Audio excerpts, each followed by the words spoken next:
We are about 1 day from Pacquiao versus Barrios. The wait is over and we're here at the MGM, and I wanted to give you guys a formal prediction on what I think is going to happen, because if you guys have been following, you guys know I visited Manny. I watched him train. I went to the wild card gym, watched him run the hills and everything, and I observed him, and he looks phenomenal. He looks very good for the age of 46 years old. He still has the power, the speed is still there. You know, I'm not going to say Pacquiao's the fastest he's ever been right now, but I can say that he's still faster than Barrios. You know, I hear a lot of people talk about Mario Barrios and they say, you know, he's much bigger, but for people that watch boxing, they know Mario Barrios has that high guard and he tends to lower his stance, so he doesn't utilize his height. And Pacquiao, he has the foot speed, the hand speed, so when he's hitting Barrios and then turning and moving off to the side, I don't know if Barrios' feet are going to be able to turn the ankles enough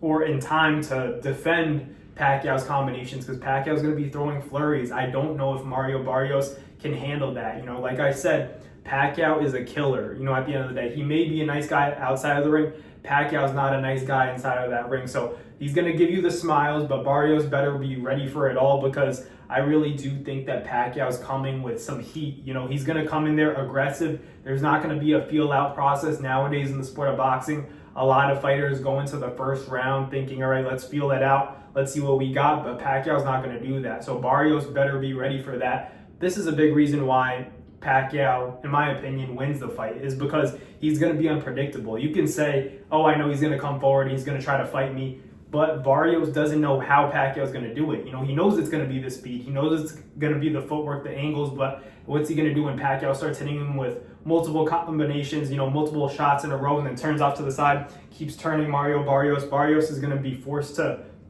reset, and for Barrios, he's going to have to force Manny to reset, because Barrios has a good jab, but if he doesn't utilize it, he's not going to have a great or easy time with a guy like Pacquiao, because Pacquiao is going to try to keep rushing in. He's going to try to keep rushing in. So for Barrios, the most important thing is the timing, but I think that Pacquiao's hand speed, the foot speed, and the angles are going to be a lot of trouble for Mario Barrios. Now, I like Mario Barrios, but like I said, his main advantage is the height, and we all know that. If you watch boxing, Barrios kind of lowers his guard. He gets lower a little bit. You have a guy like Pacquiao who's used to fighting bigger guys. It's all about, can his body allow him to execute the game plan.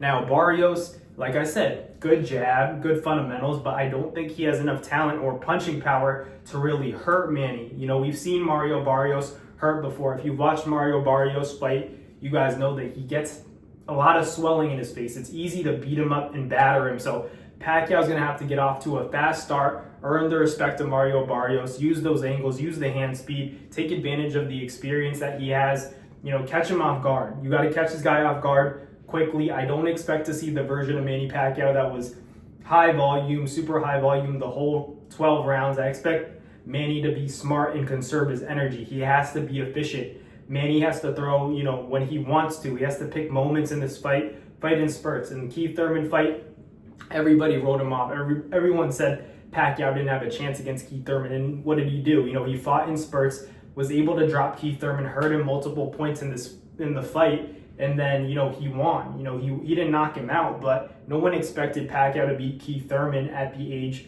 of, 40. And now that Keith Thurman is out of the picture, Pacquiao wants to get Barrios after that loss to Ugas, so we'll see what happens. I mean, it's going to be a good fight, guys.